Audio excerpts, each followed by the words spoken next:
रेज कइले नी जबिया हो तू हवा जादो जी हम होई साह हो ए जी बड़ा डर लागता लव मैरेज कइले नी जबिया हो तू हवा जादो जी हम होई साह हो तहरा बाबूजी से बात कइल चाहिए हो ए जी तनी अपना बाबूजी से बात करी ना रुका लगावता हाँ लगाई ना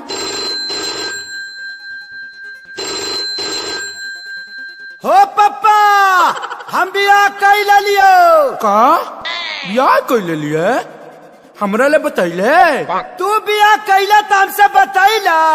नया बतैला त हम कह के बताई अरे बोकावा तो कुछ दहेजो मिल है रे दहेज नहीं जे घंटा लिहा आ ससुरा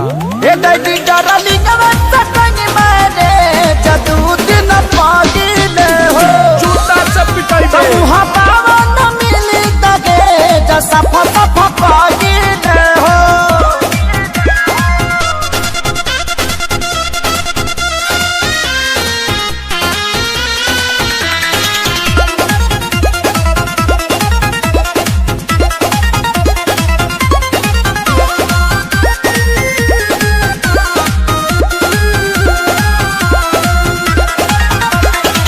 एक तो गलती कइले बनी जा हमनी के बरियार हो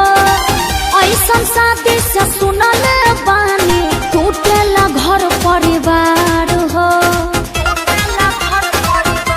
पिताजी एको थप्पड़ न मारी है घरे चल प्यार बड़ी करी है ओहि जा होत का बापा ता कर सहीले हो अरे एक बार और लगाई ना रुका एक बार फिर लगाओ तानी ए पापा हो पापा हम सुहाग रात मनाई ले लियो पंडित जी से दिखौला हवे अरे तो सुहाग रात में पलंग के जरूरत लगल है पंडित जी का थोड़ी लगल है ए दैडी डरली नवत कनी मारे जदू दिन पागिले हो गुजार छटवाई बे मुहा पावन मिली तगे जसा फसा पागिले हो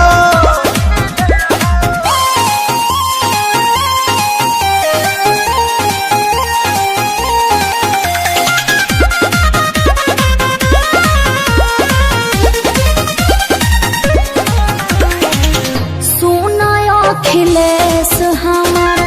का पता के रूह हो वही जा जाए से पहले देख छोटका के मुँह हो सुन सुन खेसारी के रानी कुछ कोई न कहतानी यह सोची सोची टेंशन में डरे हो हर एक बार लास्ट प्रयास करो रुक जा एक बार और लगावा है ए बाबजी हो अरे लइको हो गइल का रे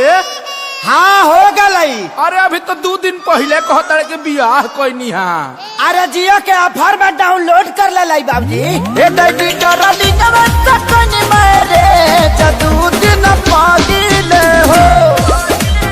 मुहा पावन मिली तगे जसा फसा पागिले हो तोरा डार्लिंग को वार्निंग है घर मत लेके आना।